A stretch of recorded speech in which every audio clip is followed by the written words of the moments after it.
Tonight, trying to keep drug users safe. This is how people kept their communities alive before these services existed. Reaction to local activists setting up a medical tent at the 100 Victoria Street encampment in Kitchener. Communities find ways to respond that might be outside the norms of public health. Plus, big changes coming to waste collection in the region of Waterloo. This was the opportunity for the region to change our program to meet best management practices. From bags to bins. Every household will get the large garbage cart, which holds about 3 garbage bags. And food truck frustration. When you have your business being cannibalized by a competitor that's only here temporary for one day, it's really frustrating. Some business owners in downtown Kitchener unhappy after a Canada Day clash. We see a lot of decrease in our regular foot traffic, especially being downtown, since a lot of these times the food trucks are directly in front of businesses.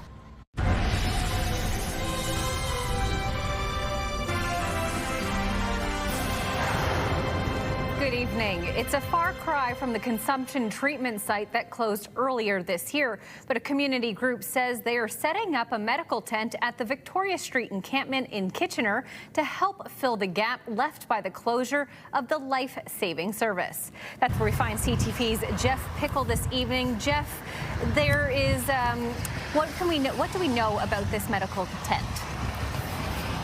Well, Ashley, it's being set up by a small community group who say they're doing so in direct response to the closure of the CTS site. They tell us they don't have medical personnel running it, but everyone who will be there is trained in overdose prevention. Now, everyone who, people who either live down at the encampment or help out down at the encampment say that something is better than nothing. There's like a wide open area over here that is relatively central. One of dozens of tents at 100 Victoria Street in Kitchener, a local community group setting up what they call a medical tent. Jacob is an outreach volunteer who lives on site. This is people that live in the area that see a need, who are taking it of their own will to basically fill that need. He is not part of the group establishing the tent, but says it's a welcome resource. Filling in a lot of the gaps in terms of needs and stuff that,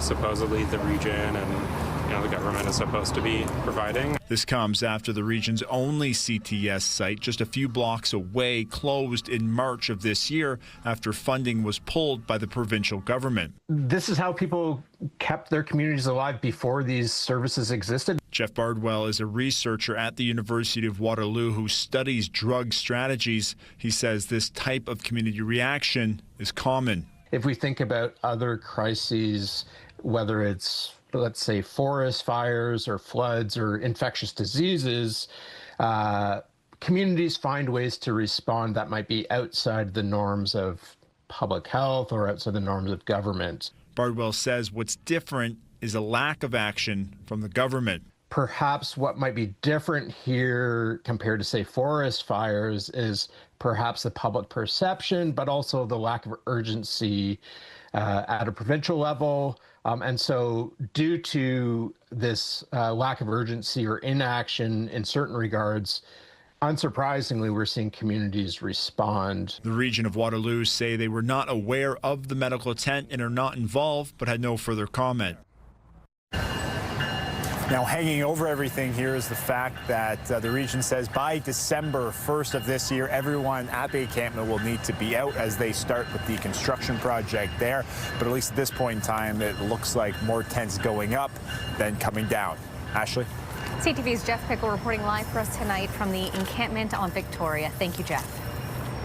Meanwhile, one man is dead after a fire broke out at an encampment in Toronto early this morning. Toronto's fire chief says crews encountered a significant blaze upon arrival, including exploding propane tanks and massive flames. CTV's Sean Lethan has more. Through a clearing in the trees, a white tent marks the site of a large encampment fire where one person was killed. Upon arrival, the first truck encountered a significant fire. Flames reported to be 30 to 40 feet in the air. The encampment was set up in a ravine downhill from the rear parking lot of the Latvian Centre near Eglinton Avenue East and Credit Union Drive. Toronto Fire was called just after 4 this morning. The fire was quickly knocked down and crews discovered the body. The fire chief describing the dangers of an encampment like this one. There were numerous structures down in that valley that were constructed of wood, that were covered in cardboard, and then again, numerous compressed gas cylinders, numerous propane tanks. In fact, one of the structures had a wood stove built into it. Despite the number of structures, Jessup says no one else was there when crews arrived. So this encampment's been around probably since about COVID is when it became noticeable. The Latvian Centre's president, Lionel Zondo, stressed their concern, pointing to a playground located just meters away. He says they were in regular contact with the encampment's occupants for the past few years, having had to call the police last week. Most times it's a cordial interaction, but last Wednesday went a little bit too far. Was it violent? Was it verbal? Verbal abuse. In a statement, Mayor Olivia Chow's office called this a tragic loss of life, adding, "This tragic incident underscores the urgent need to bring people indoors into shelters and affordable housing. Since January 1st, 2025, the city's Streets to Homes program has referred 481 people into shelters. We're also investing in long-term solutions by moving forward with building 6 new shelters." Fire Chief Jessup says outreach workers have attended this site in the past, trying to direct encampment residents to shelters.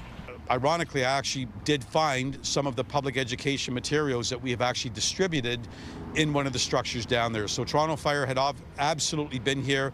We have been trying for a number of years now to try and get assistance for the folks down there in order for them to be relocated or rehoused in some capacity. That is the challenge.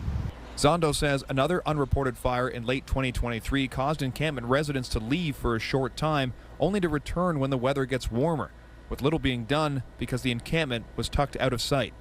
It took a fire and a loss of life for it to become visible. Toronto Police, Toronto Fire, and the Ontario Fire Marshal's office are all investigating. That's CTV's Sean Leathon reporting. All right, well, it's time now for our first check on weather. Let's head over to Alexandra Pinto now. Alexandra, it was another banner summer day. Beautiful, especially if you like that sun.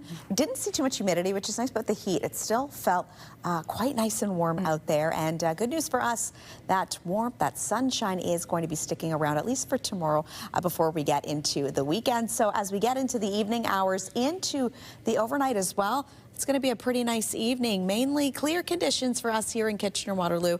Not too much activity, which is great for us as we get into the overnight and into tomorrow. So currently we're sitting at 24 degrees here in Kitchener-Waterloo, 24 in London. If you're by the water, 21 it is in Goderich, so slightly cooler.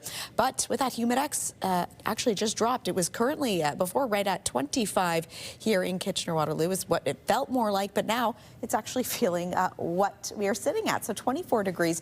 Our expected high today was 27, and we still have not hit that. So we're going to keep an eye on that. But yeah, if you don't like that extreme heat, that extreme humidity, today's the day you definitely want to be outside. Ashley. Love to hear it, Alex. Thank you so much. London police say a man wanted on human trafficking charges is now in custody.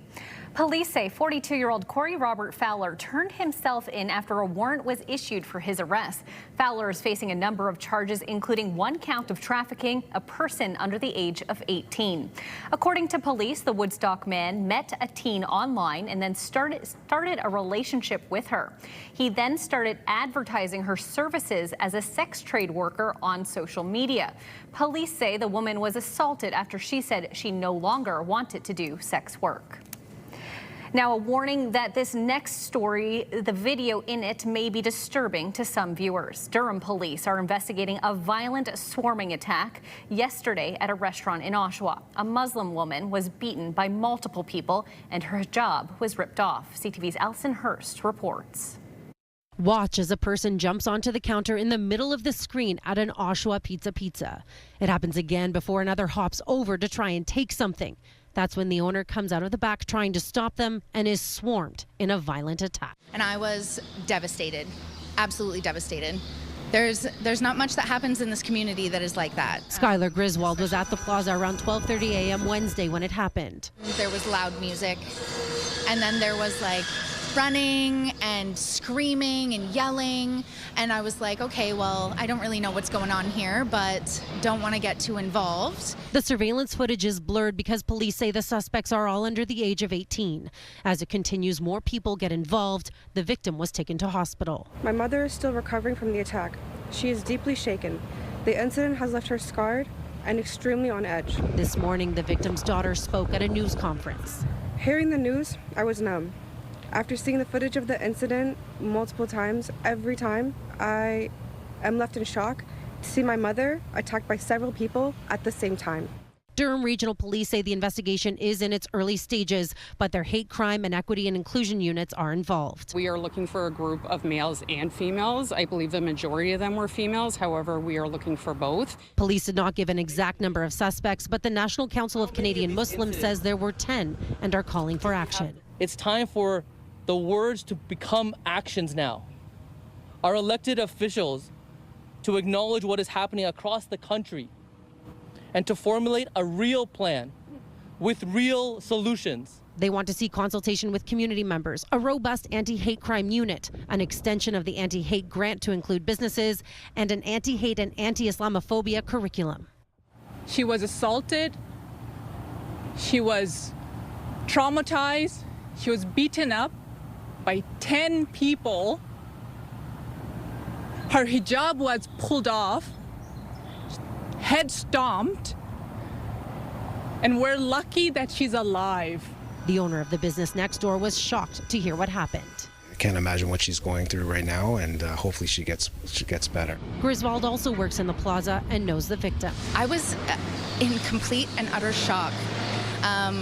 This woman has been nothing but like a positive pillar in our community. She feeds people when they don't have money. She helps out in the community. She listens, you know, she's so full of love. I've never ever experienced anything like that before. She hopes the suspects are caught. That's CTV's Allison Hurst reporting. A new way to collect waste is coming to Waterloo Region. Starting next March, the region will roll out a cart system with new bins for organics and garbage.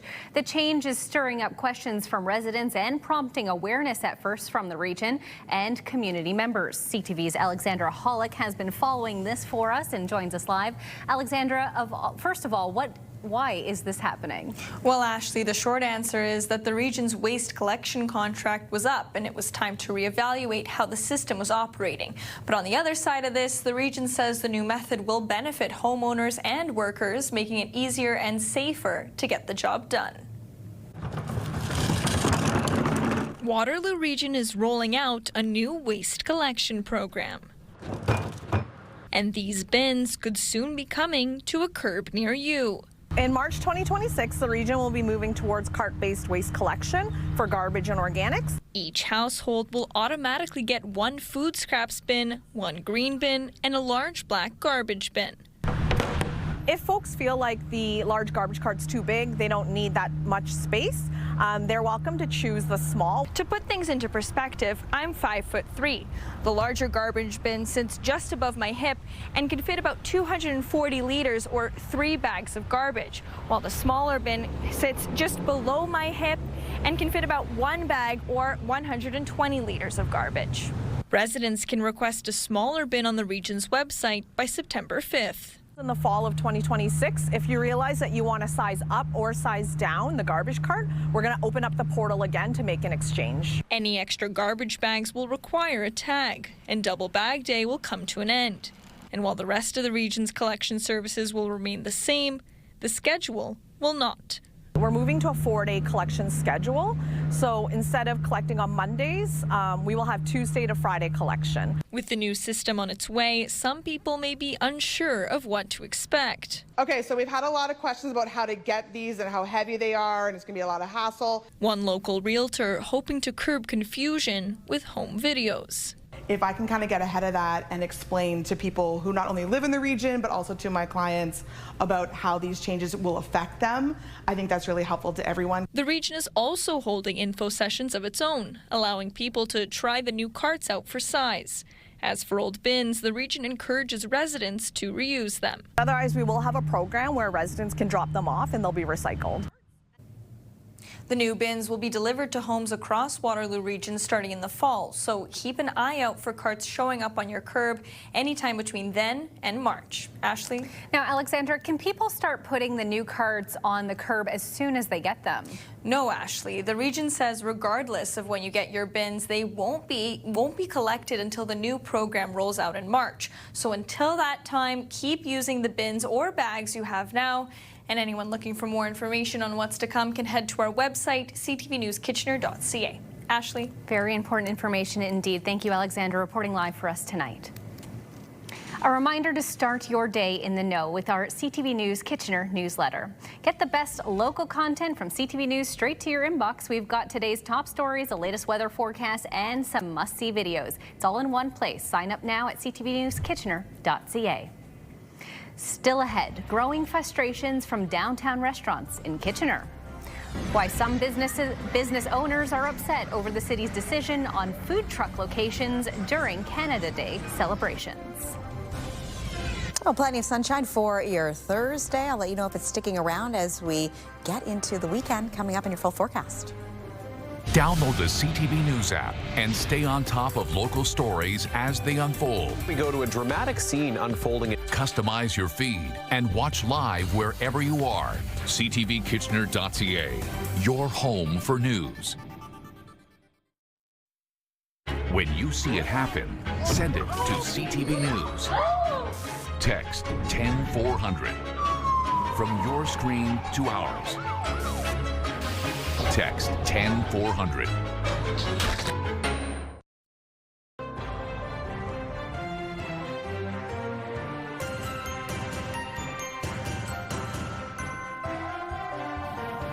Businesses in downtown Kitchener are voicing frustrations following this year's Canada Day celebrations. A variety of food trucks were brought in for the event, which meant less customers walking through their doors. As CTV's Karis Mapp explains, proximity and menu options creating the clash. It's back to business in downtown Kitchener with Canada Day cleanup wrapped up. But some restaurants feeling left out despite being open throughout the event. Some of the frustrations came from obviously having vendors on the street that are basically giving the same offerings that a lot of the businesses in this area are. From similar menu offerings to disruptive operators. There's often generators that are involved that are really noisy and loud, and it's hard to sit on a patio when you've got a loud gas generator. We see a lot of decrease in our regular foot traffic, especially being downtown, since a lot of these times the food trucks are directly in front of businesses.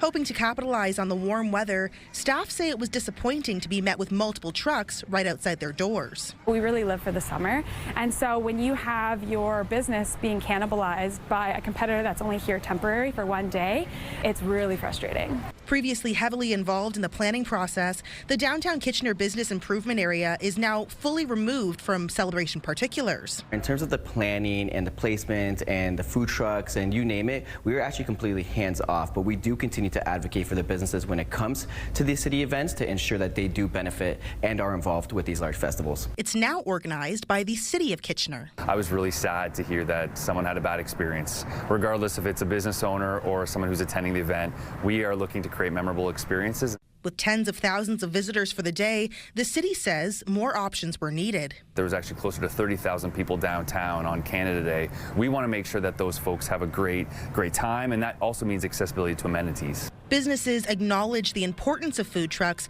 but hope for better variety or placement in the future. It could be a test pilot for some businesses that are just food trucks now, but maybe want to have a brick and mortar to add to the vacancies that you see already down here. Our team is so open to feedback, and we love working with downtown businesses. The relationship that the city has with the BIA is paramount to that success. And so the more communication, the more discussion, the more feedback we get is actually really positive. Karis Mapp, CTV News, Kitchener. The province has announced a new funding boost as part of its push to support health care at long-term care homes. The province is committing an additional $35 million for its Local Priorities Fund. The initiative was launched in 2022 with the goal of providing long-term care homes with specialized equipment, services, and staff training. The Ministry of Long-Term Care says the objective is to enable those homes to admit new residents with specialized needs and to support existing residents with complex medical needs. The province says the fund supported more than 900 projects over the the last year, including an effort from Women's College Hospital and the Centre for Equality Improvement and Patient Safety to prevent avoidable emergency department visits. There's been another drop in the number of new measles cases across the province. The latest update from Public Health Ontario shows 12 infections were reported over the last week. That continues the downward trend after 33 were identified in the previous report and 96 the week before that. Ontario has seen more than 2,200 measles cases since the outbreak linked to an exposure in New Brunswick began in October. Officials have begun encouraging vaccination to stop the spread and prevent more severe health outcomes from the highly contagious virus.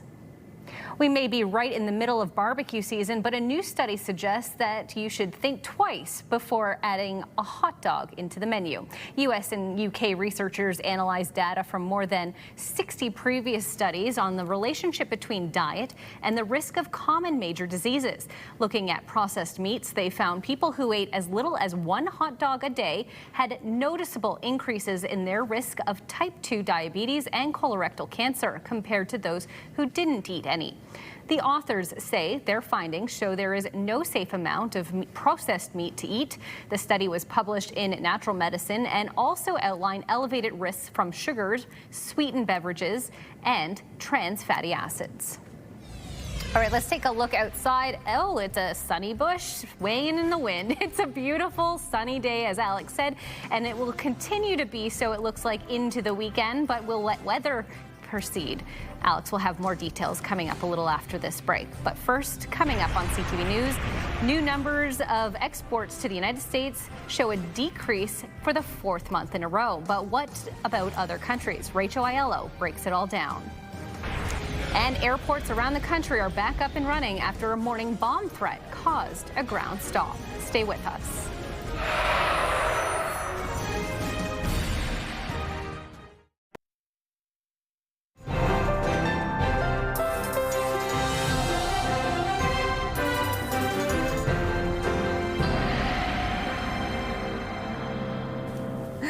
Welcome back. It's time for our full weather forecast. Now, Alex, you know, it's been a warm and windy day today, but a lot less humid than you mentioned before the break, that it's a lot less humid than we've felt in the last few weeks, which has been a nice change, I'm sure, for a lot of folks out there. Yeah, especially when you're walking out, and those humid days we really saw, it was as soon as you step out the door, it just kind of hit you right in the face. So sure did. This is welcome because I love, you know, a nice warm summer day, and it's nice to be able to spend it outside without feeling like it's, you know, even hotter than what it is. So quite comfortable. To your point, the wind as well, making it even more comfortable outside. So a lucky, for us, beautiful day out there. And it looks like as we get into your Friday, it looks pretty good, but we might need to keep the umbrella handy. And again, I know we don't love to hear that, but we've kind of been seeing a little bit of everything. So one day it's sunny, then, you know, that rain likes to come through, and thunderstorm is, you know, it wouldn't be an Ontario summer if we didn't see a little bit of everything. But as we take a live look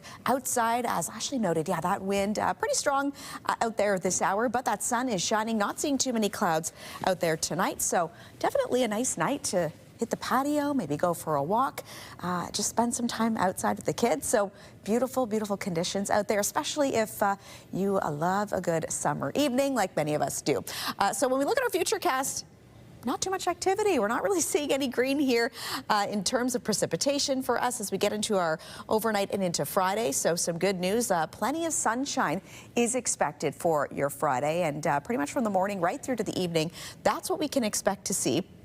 Can't say that's necessarily the case, though, as we get into the weekend. We'll get into that in just a moment. If you're just north of Mount Forest, so you could see a little bit of cloud cover as we get into Friday afternoon. And if you do have plans to head down to Windsor, that's where you could see a little bit more active weather. So maybe you want to grab an umbrella before heading out the door there. And then a bit more cloud cover expected to move in when we are overnight into Saturday, with some wet weather potentially making its way towards the east. So temperature is dropping. So 23 degrees right now out there if you are by the water. So Wyerton sitting at 21. Similar conditions in Goderich as well. Also 21 in Mount Forest. And yes, definitely not feeling that humidity, which is nice. So pretty low when it comes to the humidex. So we are feeling like 24 degrees, so just a degree above, and feeling like 22 in Mount Forest, 24 in London, so pretty comfortable conditions for your Thursday night out there. Our expected high was 27, but we have not hit that, and doesn't look like we will hit that at this point.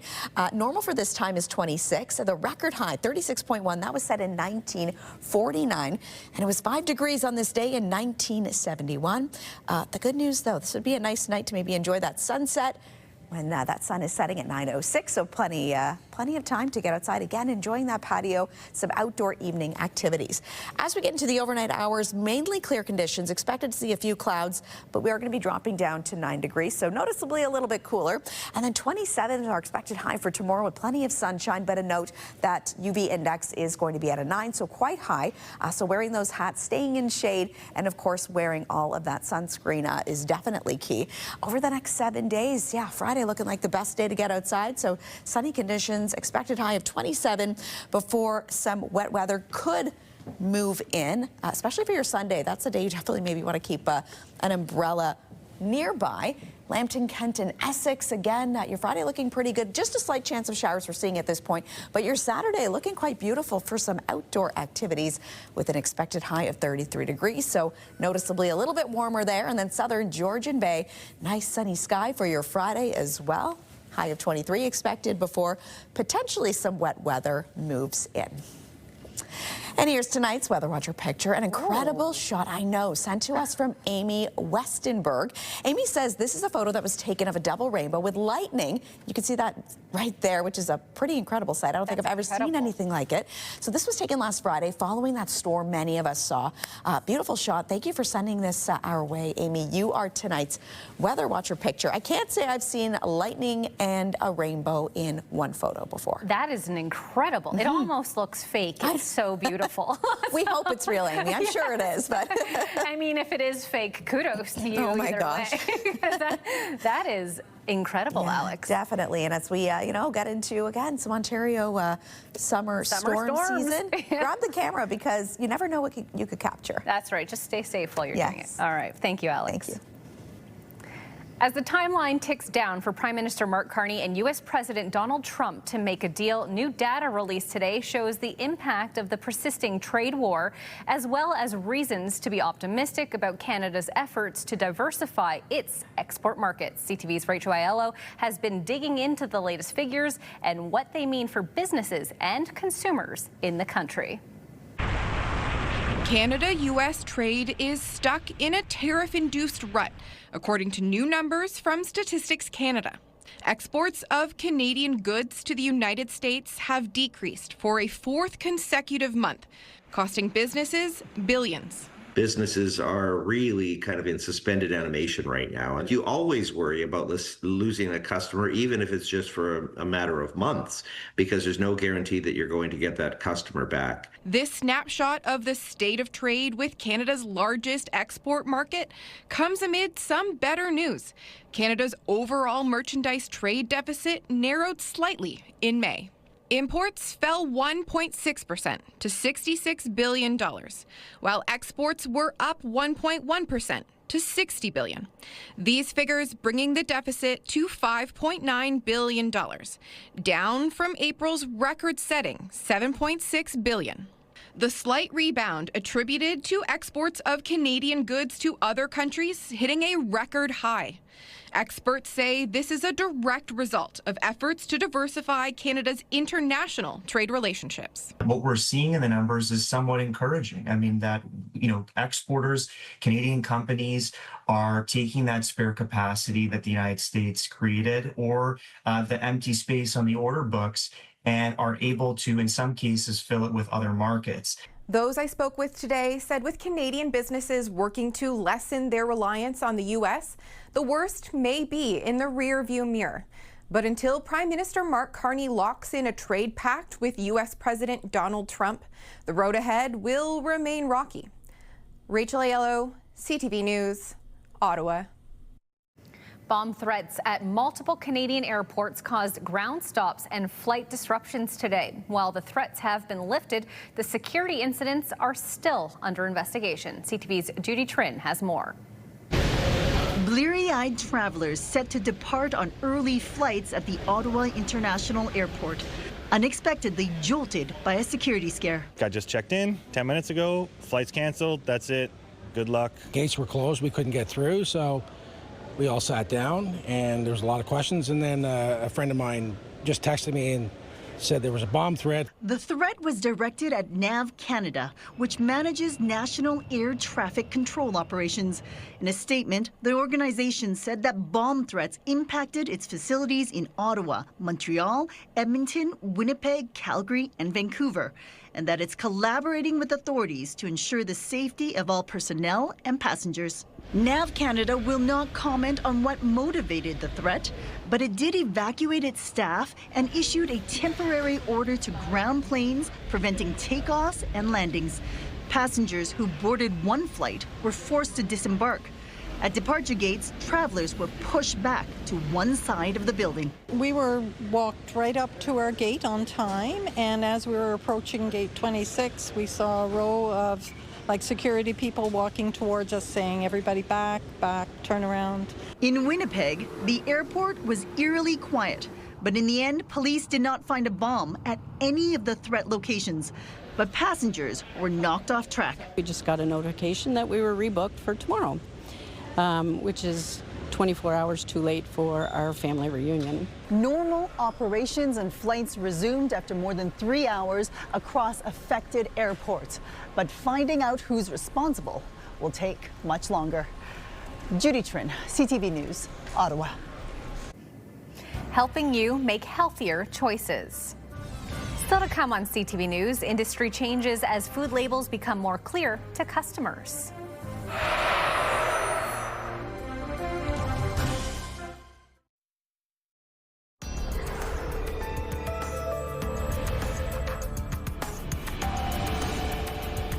Nissan is recalling nearly 38,000 vehicles across the country due to an issue that could lead to engine failure.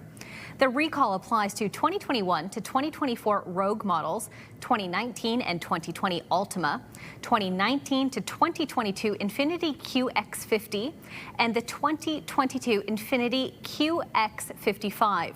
The issue relates to a potential bearing manufacturing defect. Letters will be sent to affected owners on August 22nd, who can then bring their vehicle to a dealership for inspection and, if needed, repairs. Small businesses in the GTA are being targeted in PIN pad refund thefts, with thousands of dollars being stolen in a matter of seconds. And now more victims have come forward. As CTV's John Woodward reports, there appears to be a connection between two seemingly separate cases. Oh, it's terrible. That was 74-year-old Shiro Mauro's reaction when he saw what had happened as he minded his son's flower shop on the Danforth in Toronto last Saturday. The surveillance video shows while one man distracts him, another grabs his point-of-sale terminal and swaps it out. Once they had it, the thieves refunded themselves $2,000. Morrow called the police. $2,000 is a lot of money for the small business on Danforth. 2 days later, over in Pickering, security video shows a similar scam at Total Tire. One of these people distracts one staff member, and there it is again, the PIN pad swapped out. Owner Charmaine Carvalho says they discovered multiple small refunds totaling some $1,400, all done through the independent refund option on the terminal. It's very fortunate that I caught it in that timeline, because if I hadn't, we wouldn't know how much more he could keep charging. Joining a list of businesses who have been victimized by thieves by the very technology they use to accept money from customers. This happened at the Souvlaki Hut on Queen Street East on Monday. But the difference is, with these two crimes, they're connected. Carvalho discovered that the PIN pad thieves left behind at her store is the same one as the one taken from Morrow at the flower shop. That's what surprises us, that the range is pretty far. The thieves possibly organized. Morrow wants the police to step in. I want you to catch these two people, and also I want the money back. Toronto police say they're investigating. It's unclear yet if the Toronto police are liaising with Durham Regional Police. John Woodward, CTV News. Okay, it's time now to update our top stories. Joining us in studio tonight is CTV's Krista Simpson. Good afternoon, Krista. First, we start with the latest on a medical tent that is going up at the encampment at Victoria in Kitchener. Ashley, it's a resource being put in place by a community group. They say they are trying to fill the gap left when Kitchener's consumption and treatment services site closed. The organizers say it's not run by medical personnel, but everyone is trained in overdose prevention. The CTS shut down at the end of March after the province ended its funding.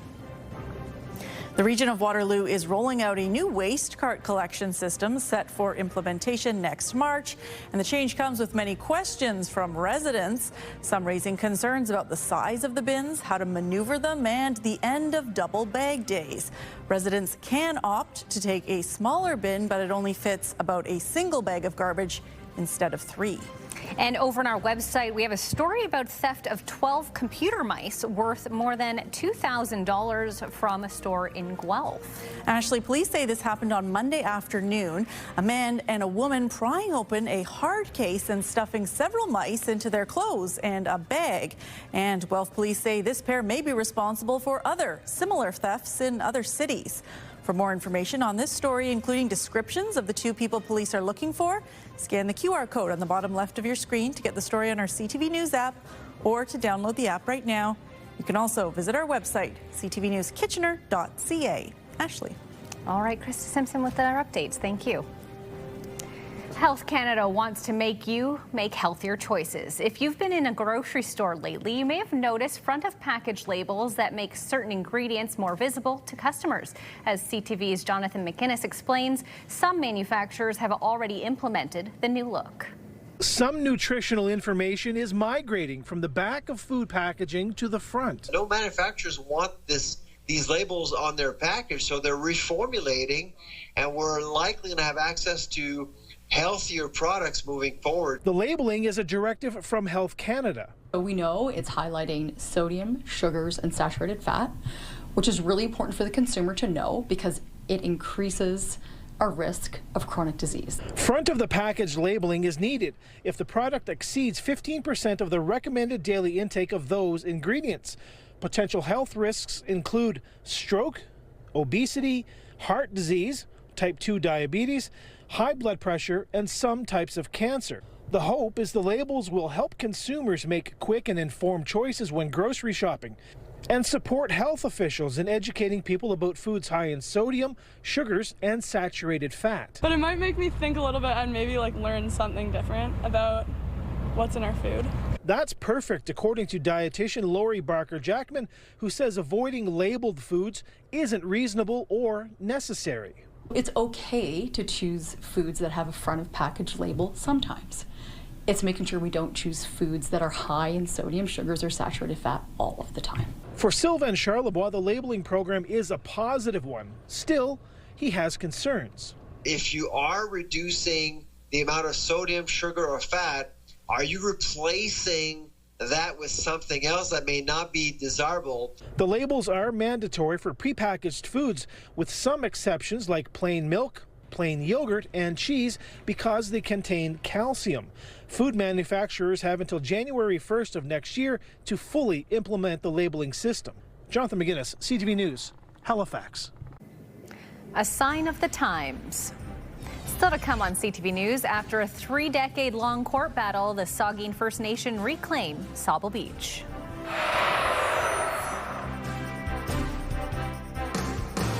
It's Jeff, KP, and Backstage Ben in the morning. 3 awesome people that want to start your day or finish your overnight shift. You'll laugh, you'll text, you'll call, you'll scratch your head, and maybe even beat Backstage Ben. Weekday mornings from 5:30 to 10. Listen live on the iHeartRadio app or at 105.3 Virgin Radio. This is your CTV Kitchener Our Community Calendar. The Afro Vibes Festival is a celebration of African culture at Carl's Air Square on July 19th. It's a full day of music, food, fun, and fashion. We'll see you next time on Our Community.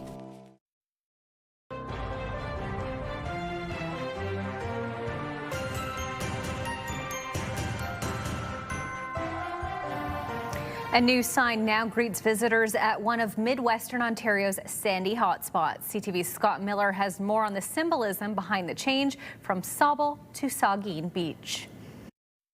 Visitors to Sauble Beach are having to double take today as the iconic sign that greets tourists, which used to say Sauble Beach, changed Monday night. My reaction was, what the heck happened?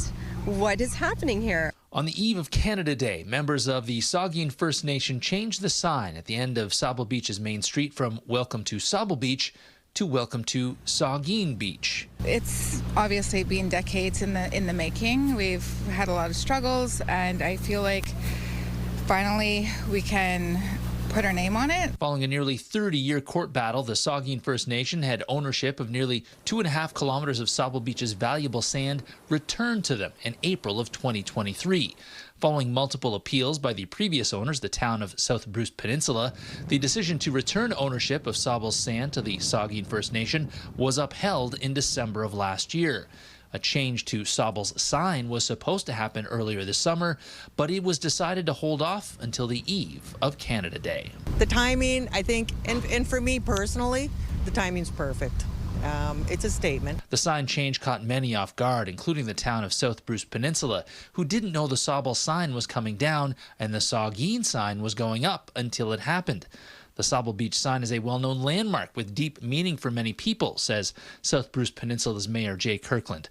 While we respect Saugeen First Nation's right to make changes on their land, we believe open communication is important, especially when it involves something so symbolic to the broader community.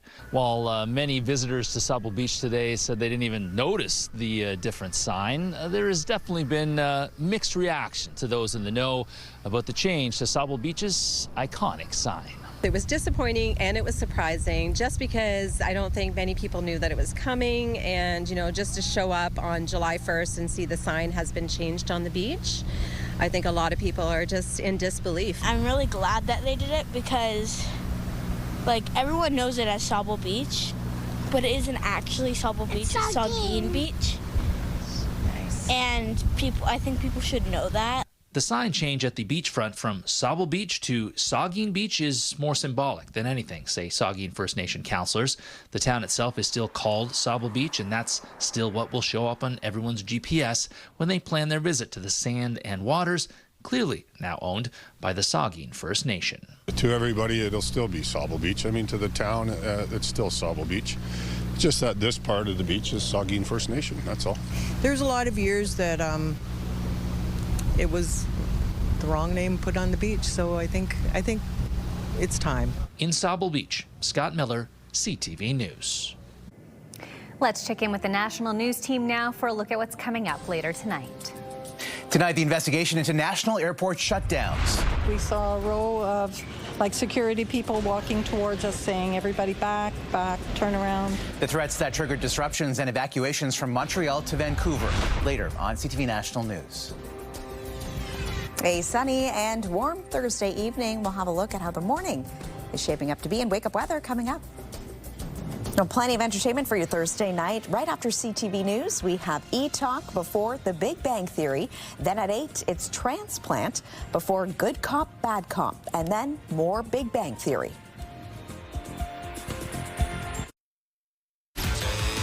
Bounce 99.5 has the music you just can't quit.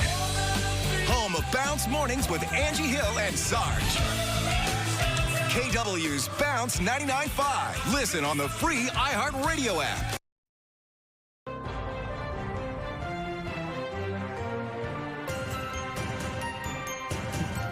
All right, Krista Simpson is back with a look at what our team is following later tonight. Krista. Ashley, as we told you earlier this evening, a medical tent was expected to go up at the Victoria and Weber encampment in Kitchener, intended for safe consumption following the closure of the region's CTS back in the spring after the government ended its funding. We'll have more on this community-led effort tonight at 11:30. Ashley. All right, sounds great, Krista. And Alex, you know, obviously it's summer, so we're going to see more summer weather and active weather with storms and what have you, but it sounds like we're leading into a nice Friday at least. Yeah, not too bad as we inch closer to wrapping up the work week. I was going to say school week, but school is out. Jealous of those kids. Me too. Until September. Me too. So yeah, beautiful evening out there. So mainly clear conditions, as we noted, getting into the overnight. We could see a few clouds, but looking at tomorrow, it looks like a beautiful, beautiful start to the day. And we're going to be in for pretty much a stunning Friday, especially if you enjoy that sunshine. So by 6 a.m., sunny conditions. We should be hitting 11 degrees or so. By 8, about 15, but that sunny sky is going to be pretty much sticking around throughout the day. And already, look at that, 20 degrees it'll be by 10 a.m. So I kind of like it, though, when it's a little bit cooler. So that 11 degree at 6 a.m., especially if you got to take the dog for a walk. I was just going to say. Before it warms up so much. And it might become a little bit more comfortable to sleep tonight. Yes. It sounds like, which is great. Tonight might be a great night, especially when we kind of drop down to 9. Nice. Keep the windows open. Love it. All right. Well, finally for us tonight, a UK company is showcasing what it hopes will be the taxi of the future. Vertical Aerospace is testing its electric air taxi prototype in England.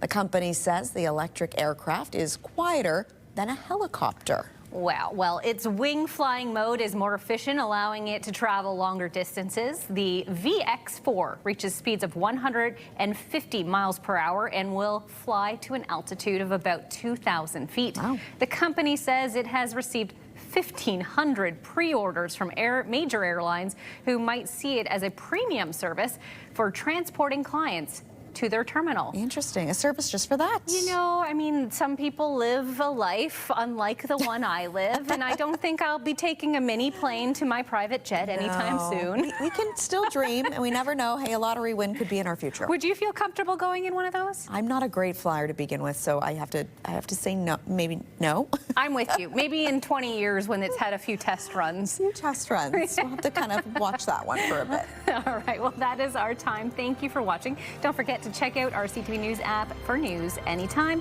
We'll be back here tomorrow night. Krista Simpson.